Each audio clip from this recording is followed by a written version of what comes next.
Tuan Pengerusi. Terima kasih kerana memberi peluang kepada saya membahas maksud bekalan 20 di peringkat jawatankuasa. Saya ingin bahas dua butiran. Butiran pertama, 01000 pentadbiran am, khasnya kod 1000 emolument.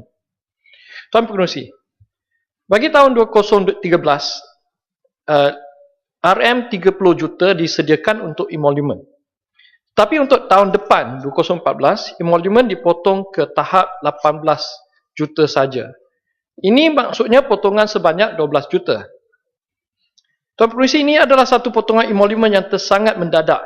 Sebagai peratusan, potongannya ialah 40%. Jadi saya minta Menteri menjawab, macam mana operasi pentadbiran kementerian boleh berfungsi dengan baik sekiranya staf emolument hanya pada tahap 60% saja. Oleh itu, saya minta butiran lanjut daripada Menteri, berapakah kaki tangan kementerian yang akan hilang pekerjaannya? Kenapakah kementerian ini dimangsakan? Sebab Tuan Pengerusi, kalau kita banding dengan potongan emolument Jabatan Perdana Menteri, potongannya cuma sampai 0.7% saja, tak sampai 1% pun.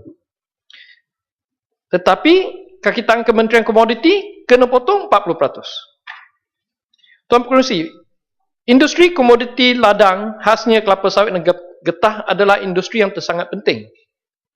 Apabila kita kaji dari segi dengan izin economic sectors, sawit dan getah adalah lebih penting daripada yang lain kerana jumlah dengan izin combined export mencecah 160 bilion.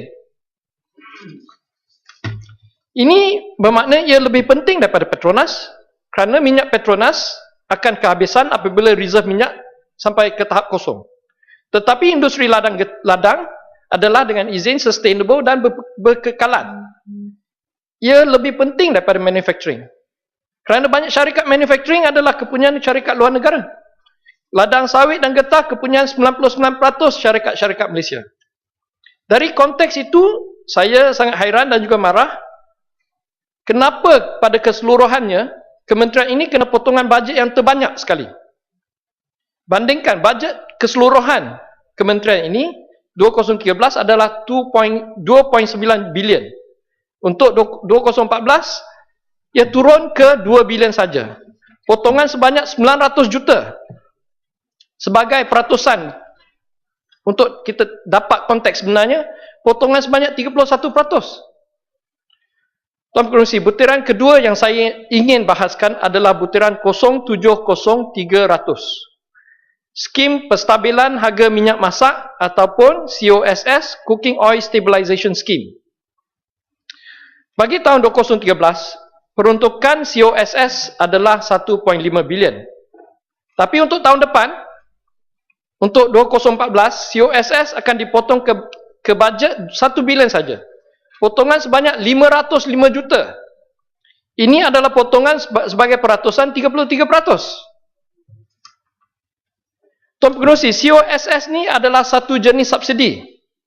Tujuan subsidi ini ialah untuk memastikan harga minyak masak kepada pengguna domestik terkawal dan tidak naik mendadak sekiranya harga CPO, iaitu harga minyak kelapa sawit mentah, naik.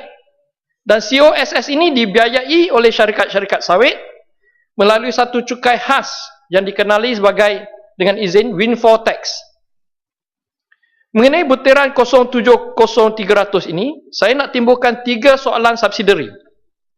Soalan subsidiary pertama saya ialah dengan potongan subsidi mendadak sebanyak 33% ini, apakah kenaikan harga minyak masak yang bakal berlaku pada tahun depan? Kalau subsidi kena potong 505 juta, adakah beban sebanyak 505 juta ini ditanggung oleh rakyat melalui minyak masak? Saya minta Menteri jawab bagi tahun 2014, berapakah anggaran kenaikan harga bagi setiap 1 liter minyak masak untuk pengguna? Tuan Pengerusi, izinkan saya tanya soalan subsidi kedua saya. Saya ingin tahu dari Menteri, apakah sebenarnya jumlah volume metrik tan minyak masak yang diguna pakai oleh consumer domestik? Sebab COSS ni ialah untuk consumer domestik saja. Bukan untuk industri, bukan untuk pengeluar benda-benda yang berkaitan dengan sawit. Saya nak tanya, apakah jumlah metrik tan untuk consumer dan sama ada jumlah ini sama dengan jumlah metrik tan yang telah syarikat-syarikat yang telah menerima subsidi. Saya minta Menteri menjawab secara terperinci kerana perbezaan di antara domestic consumer dan juga subsidi yang diterima tu, apa-apa perbezaan itu, jumlah itu adalah hasil ketirisan dan penyeludupan. Dengan izin, Tuan Pengerusi, the difference between the consumer domestic consumption of cooking oil and the difference between the subsidy received by companies, that difference is smuggling. Soalan subsidi ketiga saya, butiran 070300 adalah tentang potongan subsidi sebanyak 505 juta itu. Kalau terdapat potongan subsidi itu, adakah windfall tax terhadap syarikat-syarikat sawit akan juga dikurangkan sebanyak 505 juta? Kalau tidak dikurangkan, kalau windfall tax tidak dikurangkan, sama ada 505 juta itu akan diguna pakai oleh kementerian sendiri ataupun disalur ke kementerian lain.